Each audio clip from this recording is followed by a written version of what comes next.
Welcome aboard, folks. Here we go with another episode of the Phil Tourney podcast. I'm very, very honored and pleased to have a former shipmate with me today, Ernie Gallo, former president of the Liberty Veterans Association and a good friend. And I want to start off a little different than we've been doing. But first of all, I want everybody to know about your book, Ernie, Liberty and Justice. And I want to show everybody here this book. It's a wonderful book. It needs to be read. Ernie wrote it with his heart and soul. So put that down and be sure you order that book. Ernie, how can they get your book? You can order from Amazon, all the bookstores. Amazon. Okay. If you Google my name or the Liberty and Justices, it'll come up. Wonderful, wonderful. Okay, everybody out there, please get that book, and it's a good read. It's really a heartfelt book, and person was there. Now, Ernie, I'm not going to go into the attack right now. What I want to do is talk a little bit about, well, actually quite a bit about when you got out of the military. What were your goals and aspirations in your career? What were you planning on doing? Well, I was basically an electronic technician, and I was trained in cryptology, electronic technology, cryptology. And I guess I wanted to continue in that world. And after the ship was attacked, my duty station was in Washington, D.C., Cheltenham Communication Station, which is on the outside of Andrews Air Force Base. Since I was in Washington, I decided to submit my papers to the CIA, and lo and behold, I was accepted. And so I spent 30 years working for the CIA in communications. What did you learn working for the CIA all those years and about the USS Liberty? We were given that order not to talk about it, and I was always taught to trust my elders and my people that were senior to me. And I took it to heart, so I didn't. I was very guarded and didn't discuss the Liberty with many of my workmates. And it was hard. It was very hard because the folks I worked with were truly American patriots to the hilt. And but in 1990, I took the bull by the horns and I sent an internal request, an FOIA request, for all the information that the agency had on the Liberty. And I got a stack of documents. I couldn't believe it. It had to be at least 8 inches thick. Unfortunately, most of the documents were redacted very heavily. But there were some very interesting things in that package. One of which was the report of the naval inquiry. It was the final report. Later on, years later, when I met Admiral Starring at his home in Maryland, he told me that he never saw the report. And as you remember, the naval inquiry report went through him in London for his signature for his boss, the Admiral McCain, whose responsibility was all things naval on the European continent and south. Anyway, with that, I made a copy of the report and gave it to him. And one of the things that occurred, keeping in mind now I'm still working at the agency, but now I'm finding out things were not so kosher, that the things that were said to us were absolute lies. When Admiral Starring read the report, he said he was nothing like the original report that he saw on his desk in London. So we know that laws were broken to sequester the attack. So what did I learn? That not all intelligent groups were bad. Quite contrary, the CIA I worked for then did not play politics. Most of the people that I worked for were upright patriots, and we know that. We know that things that were said at NSA right after the attack by some of their senior people, they were as upset as we were that the attack occurred. So my point is that while we were treated badly, to say the least, and all the cover-up and all the deception that took place was unusual. That's the best way I can put it. It was done for a reason. Absolutely. And the reason being, when Admiral Starring refused to sign off on that, they went over his head, and in 7 days, they determined it was a mistaken identity when 34 of our brothers, and most of them you knew and you worked with, or they worked for you, that were killed during the torpedo attack. And in 7 days, they concluded it was a mistaken identity when an investigation to be really in depth would take at least a year or more. Did the CIA, your CIA counterparts, did they agree with that assumption? The deception that I learned, really, all of that occurred after I retired. And once again, I was very guarded as to my discussions about the Liberty. I don't know why. Maybe as I said, I worked for a few Marines and a few fellow CT retirees. And of course, they knew some of the people that was on board the Liberty that were either killed or wounded or survived. And but we really never got into in depth about the Liberty. At least I don't remember any discussions. But for me, I guess what the hammer that fell on my head was at our 20th anniversary, 1997, and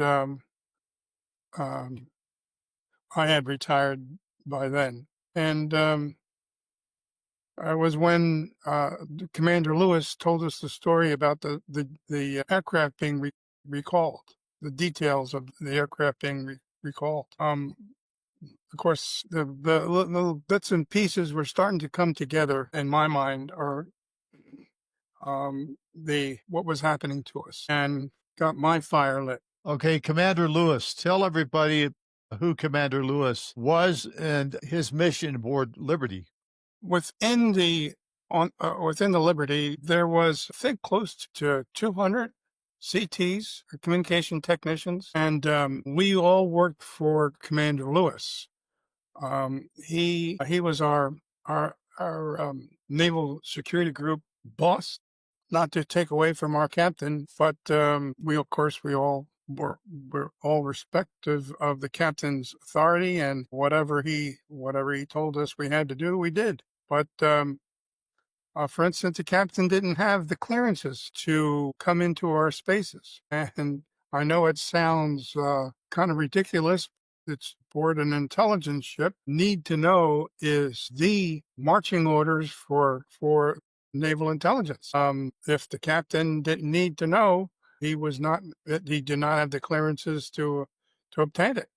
So Commander Lewis was our immediate boss within the communication technicians, the people who provided the intercept intelligence.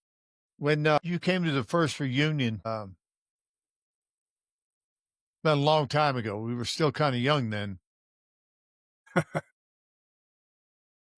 Tell me about your experience talking to your fellow shipmates and what they thought about what had happened to us. Well, it was amazing that there was we were disappointed and let down, and some of the things we were beginning to hear, like for instance, Stars and Stripes ran the newspaper Stars and Stripes ran an article that the Navy was going to name the new littoral combat ships patriotic names, and LCS-2 was going to be the USS Liberty, and that lasted a couple months, and then they stopped using patriotic names after they got by with the USS Independence and LCS-1 and LCS-2, and then they stopped using patriotic names, and the Liberty name was dropped. Now, as it turns out, USS Liberty is the most decorated naval ship for a single engagement ever. Why would you not name a new ship after that kind of relationship? Or the Navy is all about tradition, and the Liberty was the most decorated Navy ship for a single engagement. I would think that would be a name that fellow sailors could have tried to ascribe to. Anyway, so that was there was disappointment.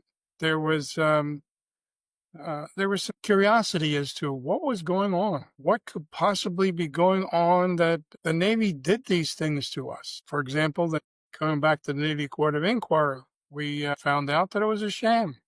That the once again, Navy tradition, they were supposed to do a formal investigation and take interviews and testimony like yourself, and all of that was for naught. I mean, there were people like Lloyd Painter, Lieutenant Lloyd Painter, who was no slouch, and he saw the Israelis' machine gun our life rafts as they floated by, and that testimony was mysteriously lost in the Navy Court of Inquiry. So,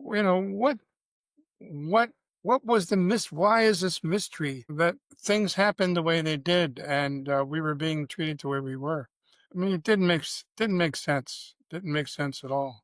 And when you think about it historically, you begin to wonder: did we do something wrong? Did we do something that would embarrass the Navy or our country? And far be it. Far be it. There was a faction.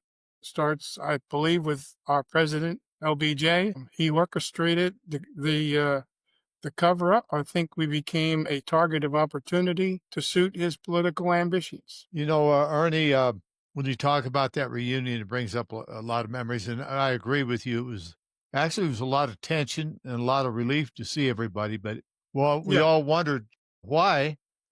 We survived by the grace of God, and only by the grace of God. All glory goes to Jesus Christ for saving us. Nobody else come to help us. But when here you have a flag admiral come aboard our ship and talk to the rest of the crew that was still there, where did you get debriefed out, and who did it? Well, I think it was Admiral Kidd. I mean, and it was Admiral Kidd. And it was kind of interesting for me to continue on in my CT duties, especially at Cheltenham Communication Station. The order that no one was to talk about it, I mean, it was solid. I mean, there were, in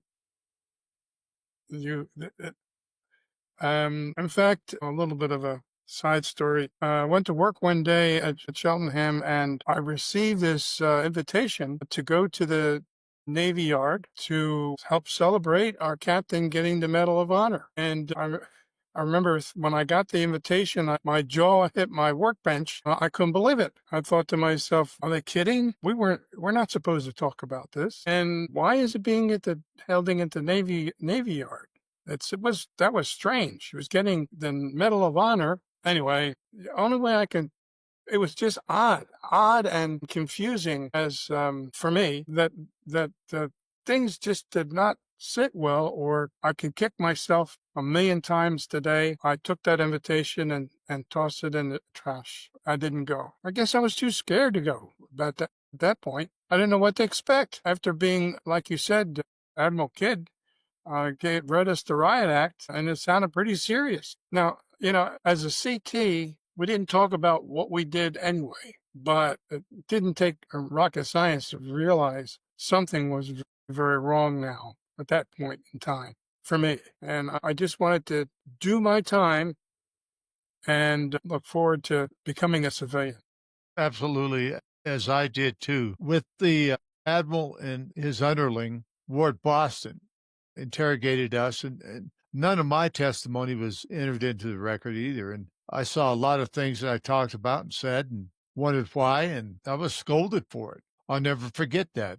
A person of that stature to come in there and berate us for telling the truth about the people that almost killed us all, shooting the life rafts, napalmed us, 2-hour attack, unmarked jets, marked torpedo boats, and nobody come to help us. They tried. Captain Tully did, and also Captain Ingen off the America. They both tried. Captain Tully twice, Captain Ingen once, and they were both recalled. And you know the story about Terry probably better than I do, because you were in that era. He was a radioman, and he worked for Commander Lewis. What do you think of how that worked when they got rid of all of our antennas that quick within 3 seconds and our 450 caliber machine guns? Well, yeah, the overflights that morning, the 12 overflights that we logged, they were doing their job. They were laying out, I guess, how they were going to attack the ship. And our transmit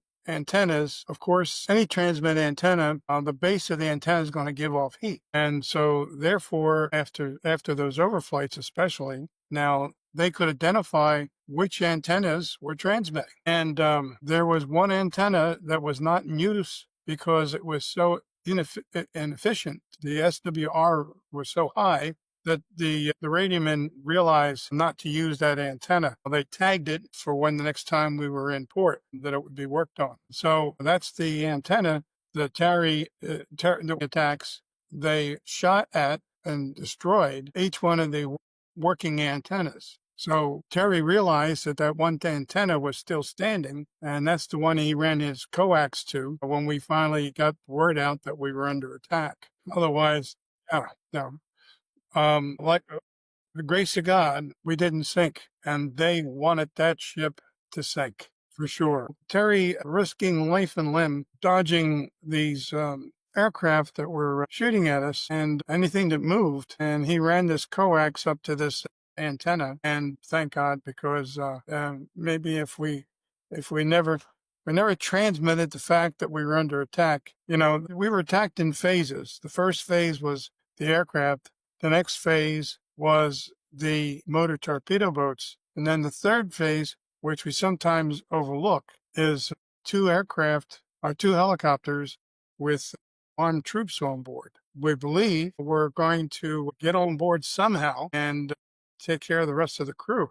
I mean, they wanted that ship silenced badly. So by the time those two helicopters arrived, possibly they were beginning to realize that the Sixth Fleet was about to either sending planes or, I don't know if they knew that planes were recalled, but the time was running out. And plus the fact that I can't imagine where they possibly could have dropped troops down onto the ship, because we were listing at 9 degrees, and you had to see our ship was it was nothing but antennas, stem to stern, 43 antennas. And it would have been very dangerous for those troops to just get off the helicopters and come aboard. I don't know if they did the rope thing from the helicopter then or not, but it would have been very dangerous for them to even come aboard. And the other thing I remember, if I could bring that part up, is that we were in a passageway. Our postal clerk had just died, and Lieutenant Maurice, I can't think of his last name at the moment. Anyway, Maurice Bennett. Bennett, yes, thank you. I remember saying to him, well, they announced that be prepared for repel boarders, and I thought to myself, well, yeah, how are we going to repel boarders? I said, Mr. Bennett, we need to get to the arms locker. And he said, no, we'll wait for the captain to give us orders. In the meantime, Phil is trying to get into that arms locker to repel these boarders, and wasn't successful. They have it locked really well. Yes, it was, Ernie. It was locked very well. But fortunately, they were trying to get it on the only place they could really try to get on that ship safely was the forecastle, because there was no antennas there. That's the only place. And that's where they picked up the wounded too, is off the forecastle. No, but it was getting dark, and we were listing 9 degrees, and it had to be very intimidating, I would think. I don't know. Well, yeah, I'm glad they didn't get on board, because we wouldn't be talking right now. That's right. So there was a lot of miracles that day, a lot of miracles. I want to go through what our organization has been trying to do with the War Crime Commission. Back in, I believe it was 2005, we submitted a war crimes report, and the government would not look into it, even though it's mandated by U.S. law. And we did that not once, but twice, submitted it. And guess what? Nobody's ever gotten back to us. I wonder why. Yeah, in fact, I'm one of the signatures of that report, and that was spearheaded by Admiral Starion and a Los Angeles lawyer, and very well done. It focused on all of the war crimes that we witnessed. Yeah, in fact, it was submitted on June 8th, 2005. President Bush at the time was concerned that during the Iraq War, that any war crimes that could have been committed, that there would be a venue to expedite a war crimes report, and so that the Army would immediately address the whatever report that they received. So that's one of the rationale. Let's get on board this train to see what happens. And nothing happened for the longest time. And then we found out that no, they weren't going to take any action because the Navy Court of Inquiry found that the Israelis, it was a question of mistaken identity. We were slam dunked. That I really thought that we had a chance with that war crimes report. Irrespective of the Navy Court of Inquiry, we factually gave them the details of what we saw. Any other group, I guess, but I would think that anybody cared about justice and honor would have taken that report and said, we ought to get these guys in here under oath to see if this holds up, if this really happened. No way, Jose. That was not about to happen. You kick that rock over, and there's going to be a whole bunch of critters under that rock. They're going to come out, and they didn't want that to happen. As I've said earlier, laws were broken, and possibly that people might have gone to jail for what happened, for either actions or lack of actions that happened during the attack. If you go by the Uniform Code of Military Justice, you cannot leave a wounded soldier on the battlefield. And here we are, a ship under attack, and we're pleading for help. We didn't know who it was, because at that time we didn't. Could have been the Soviets. And Admiral Geist, the commander of the Sixth Fleet, Raymond Geist, he, like Captain Tully, responded in the way he should have and immediately launched planes, and then to have it by our Secretary of Defense. Give me a break. I mean, that man, McNamara, his hands are so dirty, as far as I'm concerned, both for Vietnam and other things that happened. The man should have gone to jail. And then when he was asked about the Liberty later on in life, as smart as he was, he couldn't remember a thing about the Liberty. Not a thing. No, he couldn't. You could see the fear in his eyes when he said that too. I know nothing about the Liberty. Right. Nothing, as you said. The war crimes, I'm going to go back to that. The Naval Board of Inquiry in 7 days said it was mistaken identity. So here we are in 205 filing a war crimes report. And even though they could have said it was a mistaken identity, it was still war crimes, what they did to us. Absolutely. So how deep does it go, Ernie? This cover-up of our gallant crew, the gallant ship of USS Liberty, is the spearhead of breaking the passion and attachment to the Zionist state of Israel. And it's like people like you and our other crewmates and other people that's going to be on this program to tell everybody the truth. It's our honor and our dignity to do that. And I think that's why God kept us alive. Your thoughts? You are hitting a nerve for me, because yes, that is something I have long prayed about. And I didn't get involved with the USS Liberty Veterans Association until well after I retired. And in the beginning, like I said, I was so nervous about it. But then again, I got to the point where and this is where the crew of the Liberty, where my heart is coming from. That boy, they picked on the wrong crew to do this to, because we're just everyday sailors doing our job, and we have witnessed, we have lived through people not doing the right thing in support of our mission of doing the wrong thing many times over. And yet, why? What was happening that they would be doing this to us? Keeping him, like, for instance, Admiral Kidd had to be involved. McCain in London, he had to know. I mean, there's, the commander of the Sixth Fleet, Martin.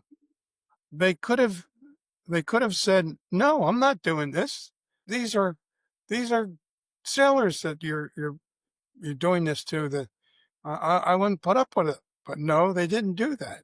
So one of the facets of our story that one of the things I'm fighting for, or I'd like to see addressed, is that even today, the president can give an order to a flag officer that is totally against the UCMJ. And still, I mean, and so if that flag officer says, "I'm not doing that," he could be fired at that moment or his career's over. That needs to be addressed. The flag officers or any other military individual need something to fall back on. It's supposed to be the UCMJ, but we know that don't work. But something needs to happen where even a president can't go against the UCMJ, or if he does, can be taken to task for it. I don't know how you do that with presidential immunity, but let's put it.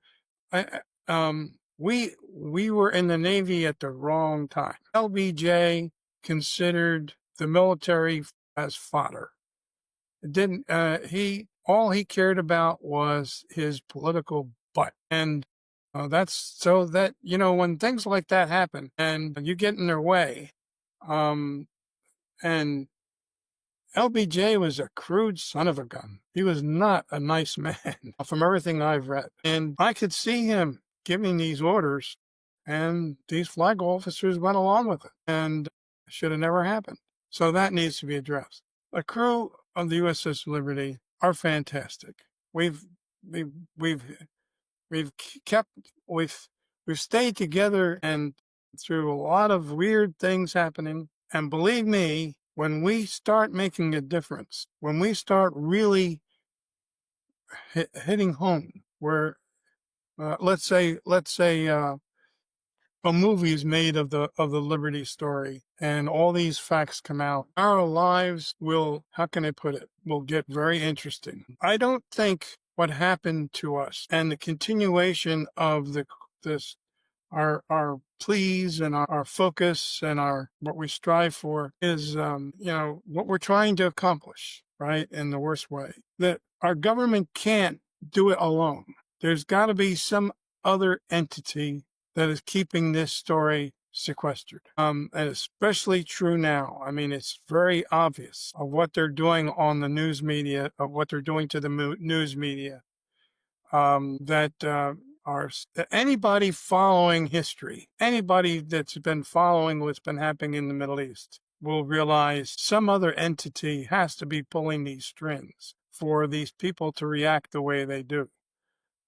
These are very intelligent people in the past, and all of a sudden, these Palestinians don't have a right to crap. Pardon my being crude, but you see where I'm coming from? That there's another entity out there that's working overtime to make sure this story don't get told. Absolutely, Ernie. And the people that control you, you're not allowed to criticize. And that's going on right now in Congress. They're trying to make a law where you can't really criticize the Zionist state of Israel. And I don't know if that's going to work or not, or how that's going to pan out. I guess we're both going to go to jail for that one. But the United States government in 1967, I think they planned this event about a year in advance for the USS Liberty, particularly because of its name. It's not like sinking the USS Belmont, but sinking the USS Liberty is American. It means something, liberty. Dick Thompson said, go think about Frontlet 615. And he was another CIA guy. You know that. Think about that. You'll uncover everything if you can get a hold of that. And, of course, the 303 committee. We know about that. That was to cover Johnson's rear end. But you're right about what's going on in the Middle East now. How can anybody in their right mind or have a heart or believe in just human dignity? You don't have to, I'm not saying you have to believe in God like I do or you, just human dignity, not suffer pain and heartache over this. And I can't stand to watch it on social media anymore. I have to flip through it. There's like on Instagram and so many other outlets, it drives me crazy. I just feel terrible. We went through a 2-hour vicious attack. These people have been going through it since October the 7th. Think about, I see little kids shell shocked, shaken. They're just, oh my God, kids with no arms, no feet, or just buried under rubble. I mean, just starved to death. But our government's supporting it. So pulling the strings, yeah, somebody's pulling the strings. It's the government of Israel. It's the Zionist state of Israel. The bankers control all the money. The Epstein files. We were promised that by President Trump, and that didn't pan out. And so from LBJ recalling aircraft along with McNamara, as you talked about, we were set up to sink and blame it on Nasser, Egypt, because they hated Nasser. And LBJ was all in on Vietnam, like you said. That was another, like you said, cannon fodder deal. We were nothing more than that, but to get us into World War III, sink us and to get us into World War III. And I'm sure you know about this, Ernie. There were SAC aircraft on the way to bomb Egypt even before our ship got attacked. So we survived something that no other, how? Jesus Christ is the only reason how. And that makes me strong. And to be part of that group, part of the Liberty, I wouldn't have changed a thing. Even if we went down, I wouldn't have changed a thing because I wasn't going to get out there and try to let them shoot me. I was going down with the ship if we go down, period. I already made that up.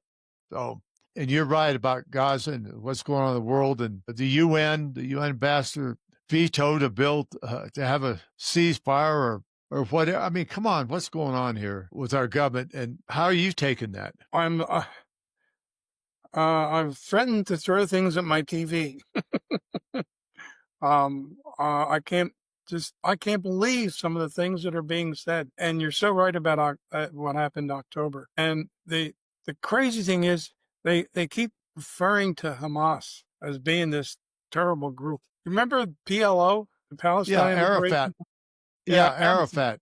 There was a period of time that no American official could talk to Arafat, weren't allowed to talk to him. Otherwise, they'd be hauled up in front of Congress and given rebuked or whatever. Anyway, it's hysterical. And then all of a sudden, things changed. And with Arafat in mind, the PLO, there were treaties that were signed. The Oslo Accords, the Camp David Accords. These were treaties that Israel signed and said, we're going to do X, Y, and Z. Then Ariel Sharon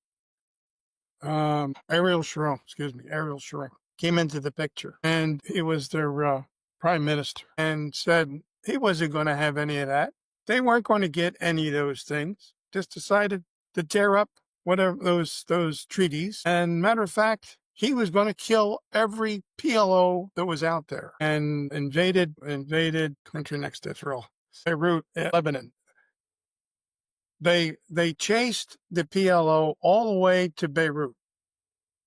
And it got to the point where Ariel Sharon was going to kill anybody that got in their way, that he was going to take out these PLO.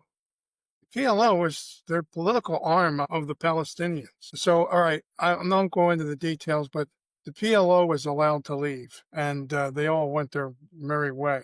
So what did the Palestinians do?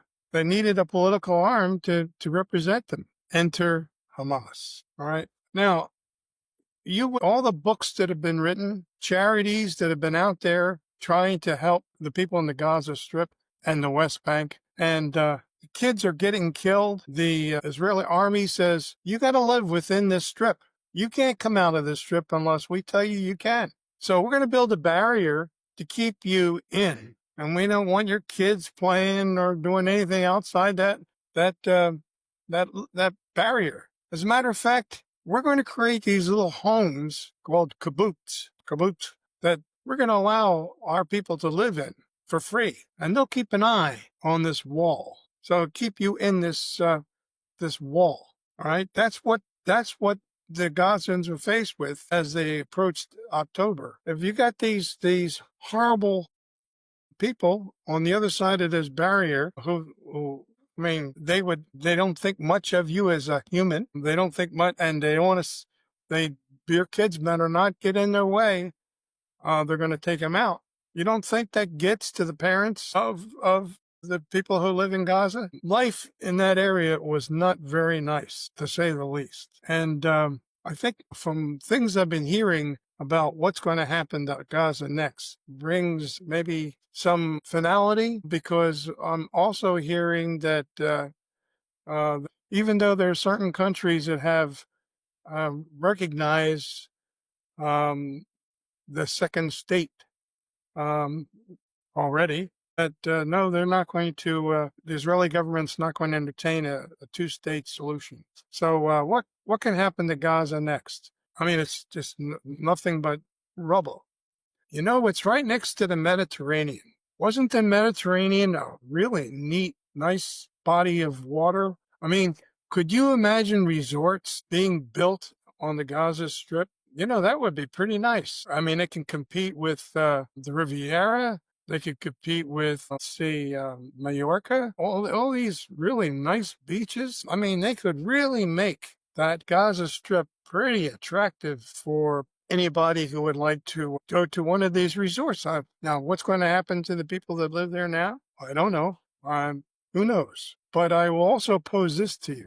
What's going to happen to the people that live on the West Bank? Everybody's forgetting about them. What did the Israelis do with them?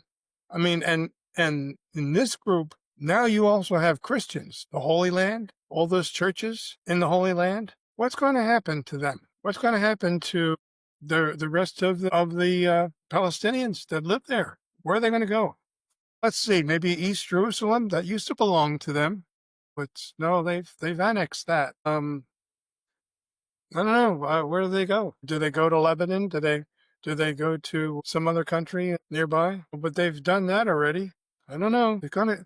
So getting, the Liberty crew and what we're after. I guess the definitive word is justice for us, and maybe, just maybe, if we get justice, the fallout may be very extreme, and maybe that's what they're worried about. I don't know. I've read so much, and I mean, I would have never paid attention to the Middle East, but the attack on the Liberty got my attention, and I'm just amazed at things that are being said now, like these things have never happened. The PLO, Arafat, the what Ariel Sharon did, and Netanyahu, who's following him step by step, and they continue to. I mean, and I don't think that they would have the success that they're having, or the ease of success, if the American public was not in their hip pocket. I agree, Ernie, totally.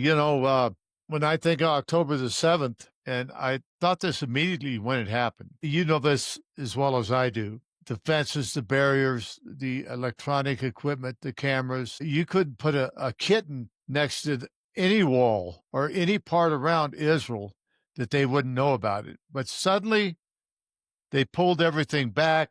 I don't know what happened. They blamed it on this guy and that guy. So was it a setup, just like the USS Liberty? And I totally believe, Ernie, the land grab that they got in 1967, if we would have sunk, this war wouldn't be going on right now, because they'd already taken it all right then. Because here you got 294 American sailors and Marines at the bottom of the ocean, and Egypt did it. The American people would be crying for blood, for oceans of it, and they would have got it. Us not sinking stopped World War III. And there's no telling how many lives were saved because of that, because that's what they wanted. But by the grace of God, we were still here. And, I want to digress a little bit into a little about Captain Ward Boston, on the Board of Inquiry, and before he died, the declaration he put out. And I was really, really happy to see that. I wish it had come earlier, but at least we have it. And your thoughts on Captain Boston? It's a shame he didn't come out of the closet earlier, but Yeah. it is one of those things that keeps you going, keeps you fired up, that every now and then some little thing happens. I don't want to make light of the fact, because it was a major thing for him to come out of the closet and tell us in no uncertain terms that he was ordered to do the things that he did and remain quiet about it all those years. And boy, the impact of his couldn't have happened at a better time, because you remember, and I know you know this because you were there. But at the State Department, they had that meeting where they were going to talk about the Middle East, and the Liberty was not really going to be a subject, but because they were really going to talk about the Middle East. But it just so happens that the people that were addressing the group, most of them were Israeli writers, Israeli. There are two Americans that were in this group, was Jim Bamford and our nemesis. A.J. Crystal.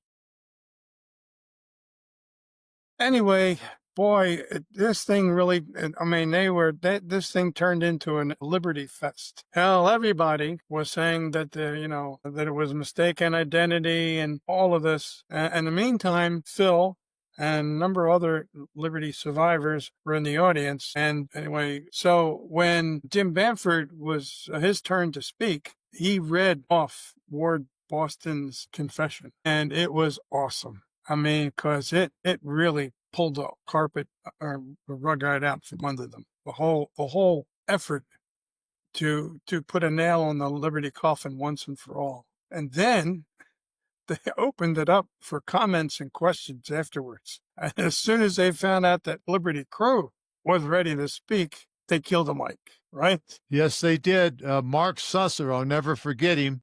People were saying, let them speak, let them speak. And they would not. But, that was a kangaroo court, so to speak. Yeah. And it was, I don't know, right in our own State Department, I thought we would get a little respect. But, if you're a USS Liberty survivor, you don't get much respect. But that's okay. We're not in here for glutz and glory. We're in here for America and our families and our grandkids and their kids.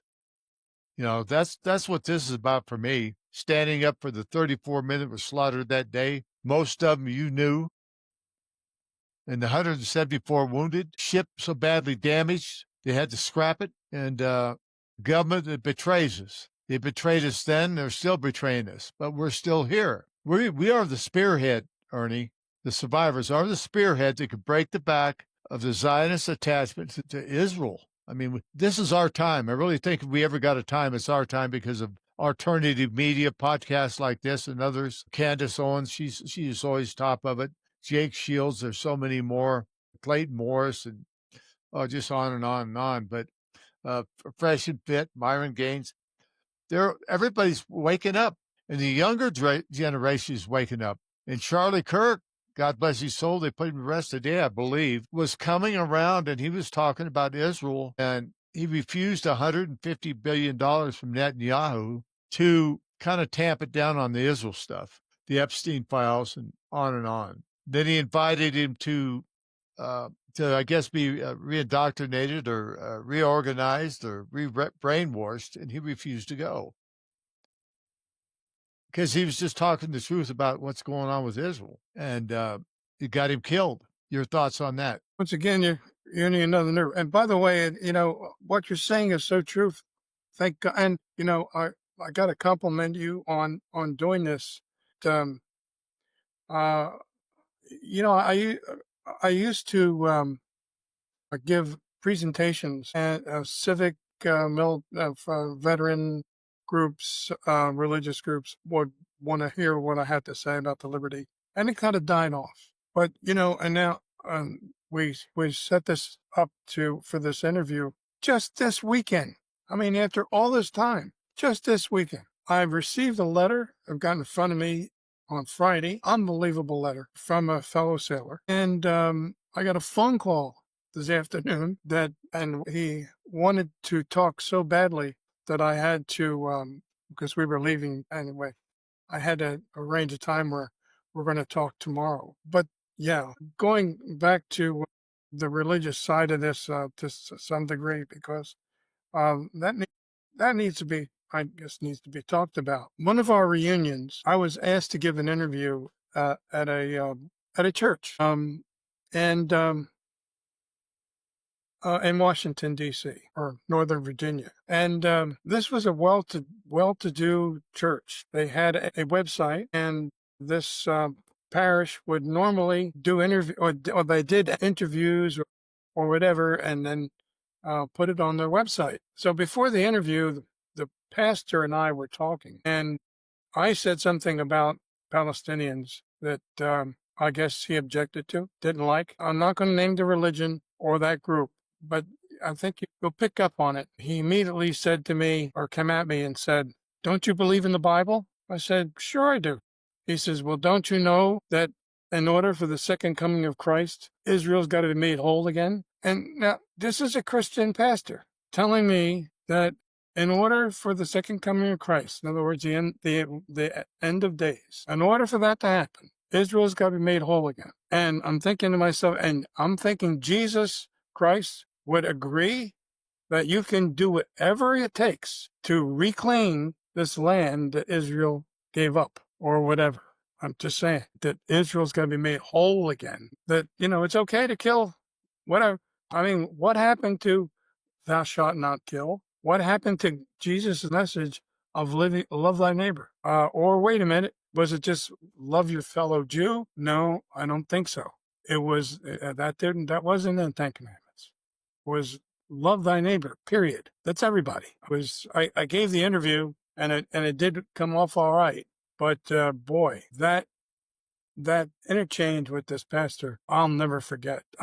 I couldn't believe what I was hearing. I mean, there is a group out there that truly believe that this has got to happen before the second coming of Christ. I can't think this is okay.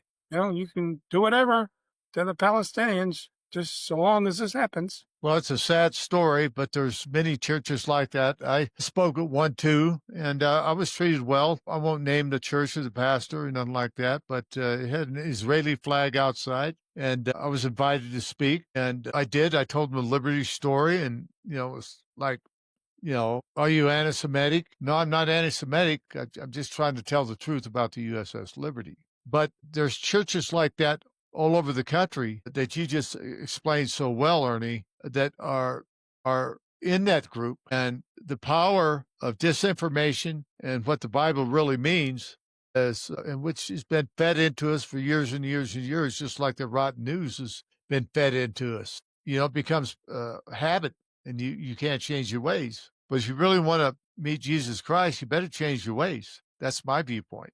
I'll go on to another subject, Ernie. I was really happy to see you in D.C. at the Army-Navy Club when we gave Admiral Moore the first USS Liberty Memorial Award. I know I saw you, buddy.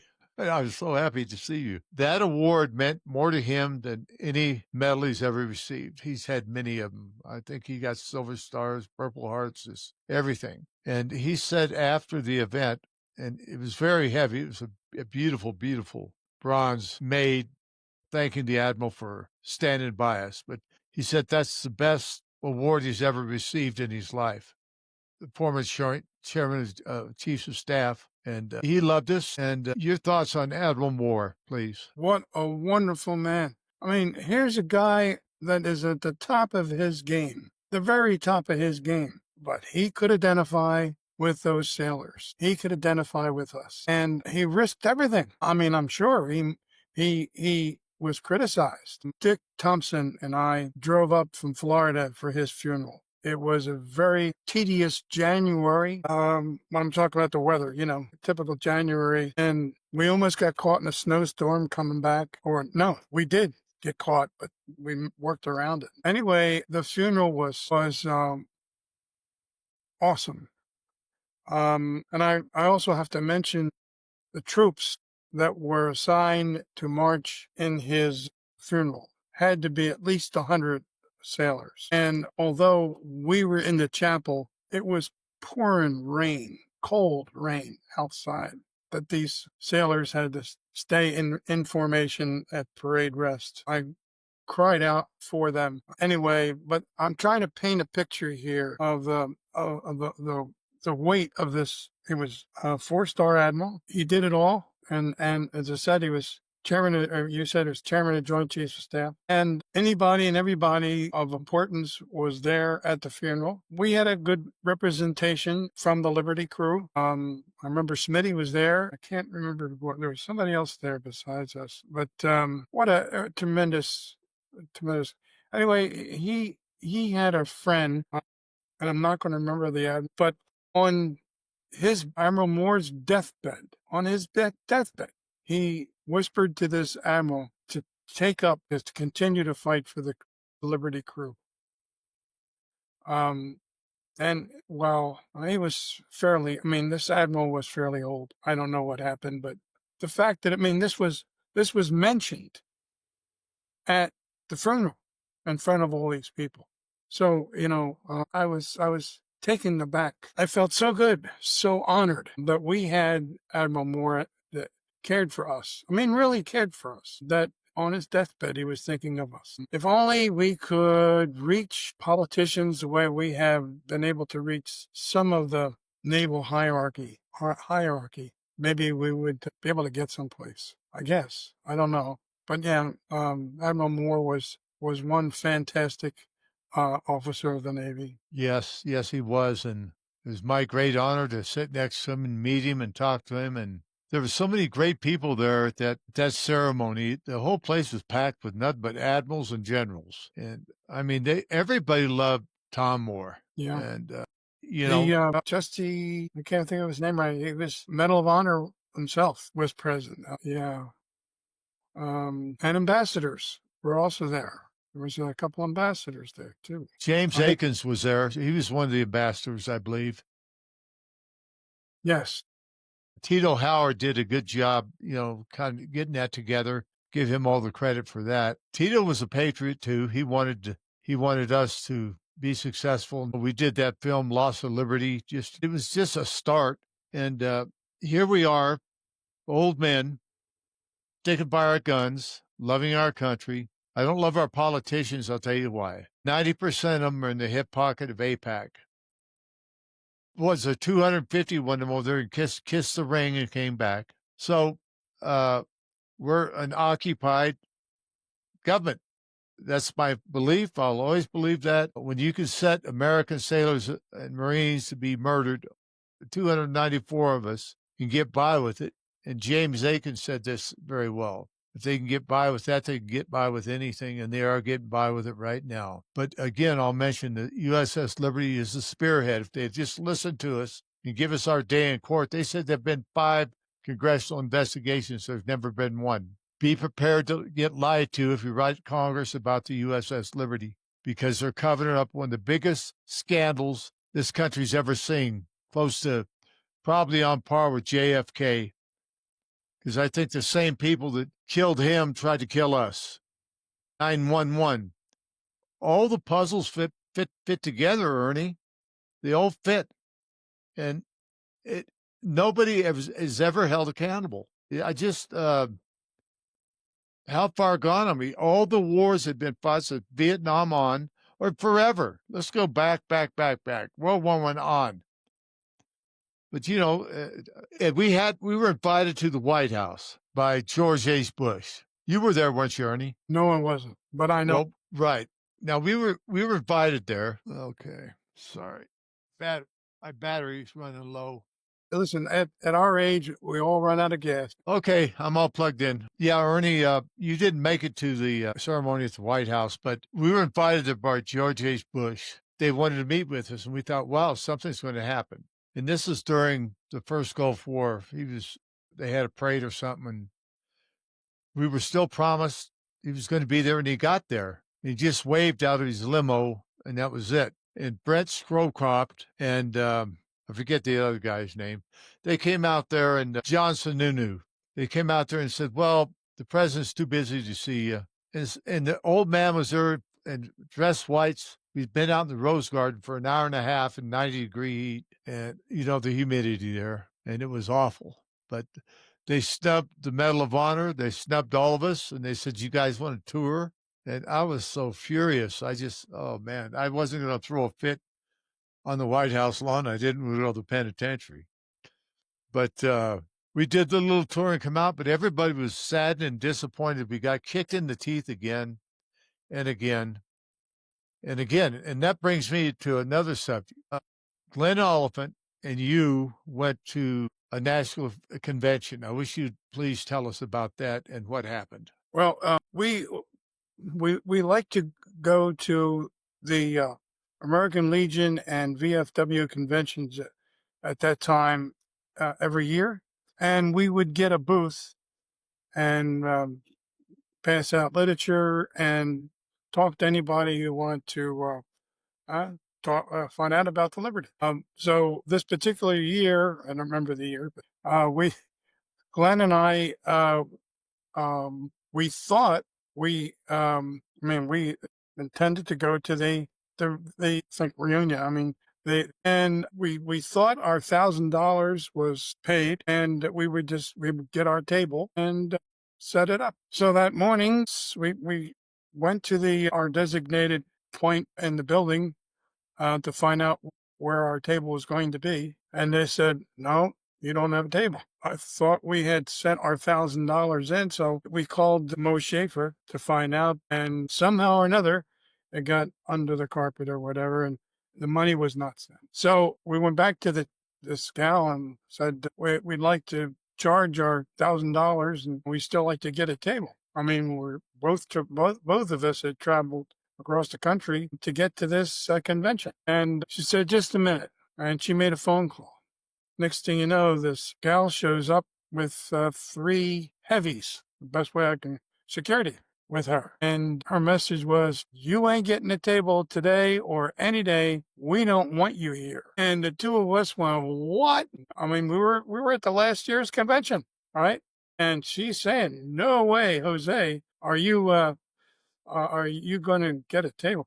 Well, I wasn't a member of the American Legion, but Glenn was, and he was fit to be tied. I mean, because she was treating us like we were filth. So he went into his wallet and got his American Legion card, and he tossed the card at her. Unfortunately, she was wearing a somewhat low-cut blouse, and the card went down her crevice. Well, it hit the fan. So now he's being charged with assault. So they march us out of the convention building, and meantime they called the police, and police came and whisked Glenn away for assault. This terrible thing of him flicking that card at her was assault. Anyway,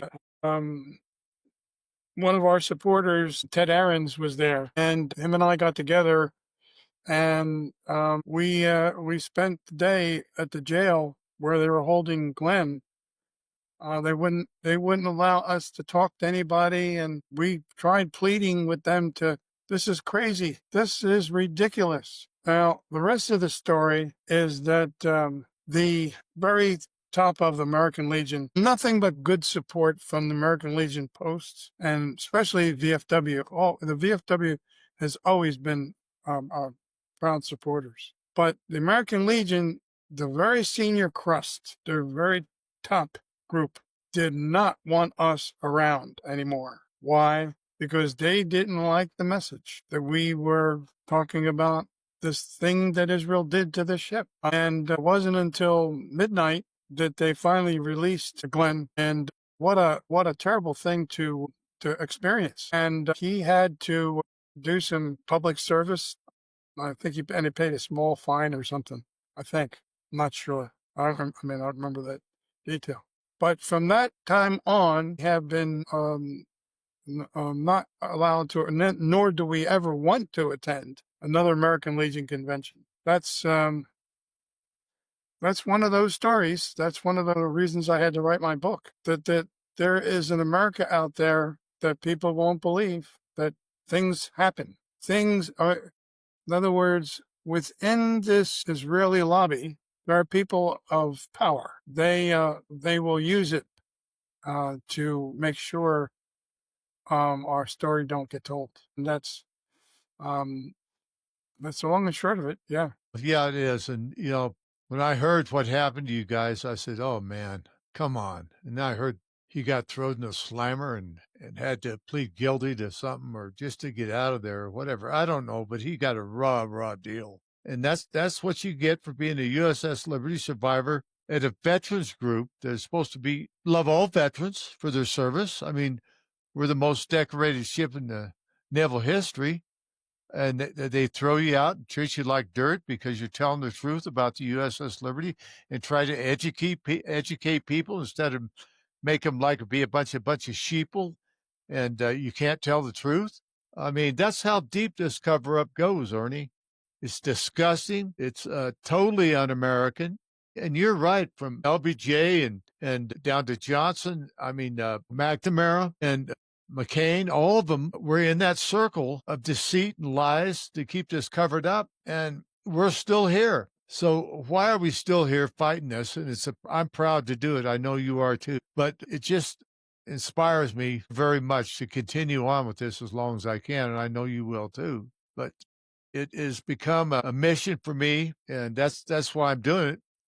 And I know it's a mission for you. You know, I'm doing it for all the right reasons. For America, man, we got to wake up. And I think your testimony today is powerful as you can get. You couldn't ask for anything better than that. Truthful, honest, and direct. And if there's anything like you'd like to add, please do it. I thank you so much, Phil, for doing this. Yes, you're an inspiration, and my shipmates have been an inspiration. My internal inspiration is my Lord. And after praying on it, I am normally a closet introvert, but for some reason, the Lord has given me a voice to talk about this Liberty incident and to do homework, to look into all these facets and be vocal about it. Yeah, I don't know when our day is coming, but maybe at the Lord's plan, at the right moment, maybe then and only then will our story finally be known to the American public. I just, not so much to be honored or anything like that. I just don't want to ever see it happen again to anybody. There's things that need to be done to fix it. So yeah, I want to see this fixed, done. And all right, if this group of people that want to create Israel, fine, but they also need to realize that there are others that are either followers of Christ or followers of Allah, and they need to respect that. And if our story then gets to the point where that makes a difference, then so be it. Then all of this is from that we can't do any more than to lift our voices and be heard. I think I said at one of our reunions that we're not going to go quietly into the night. We can't do that.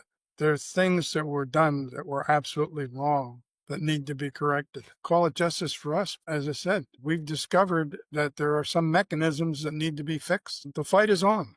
We'll continue on. And God willing, I hope you are tremendously effective in spreading the word. You have all these years, and I'm proud to be with you. I'm right there under Ron Kugel, right under. I mean, nobody gets before Ron. God rest Ron's soul. Amen. Amen to that. He was a great guy. We went, Mo and I went up to his funeral, and it was very somber. It was really tough on Connie, his wife, and his whole family, in fact. But he's in a better place now. So that brings us to this, Ernie. I want to thank you, and Ron Kugel always led us in prayer, and we need another chaplain. You might consider that, if you'd like to, and if you'd like, just lead us in prayer, and we'll close out this interview. Okay, dear Lord, you've given us grace to do your will, and you're fighting troops for honor and truth. We will continue on as best we can to do your will, and continue to give us the grace to say the right things and to be part and parcel to your to reach salvation for everyone. We couldn't find a more purposeful or master to serve. Lord Jesus Christ, be with us, champion us, please. Please keep us in mind. We are yours to do with as you need. Believe in Jesus Christ and God, Father, and Jesus, the Son, and the Holy Spirit. Thank you so much, Ernie. God bless you, brother. It's been a wonderful, wonderful interview, and it'll come out, I think, Friday of next week. So, yeah, thank you so much. I appreciate it. Anytime, Phil. Whatever I can do to help, just let me know. Yes, sir, I will.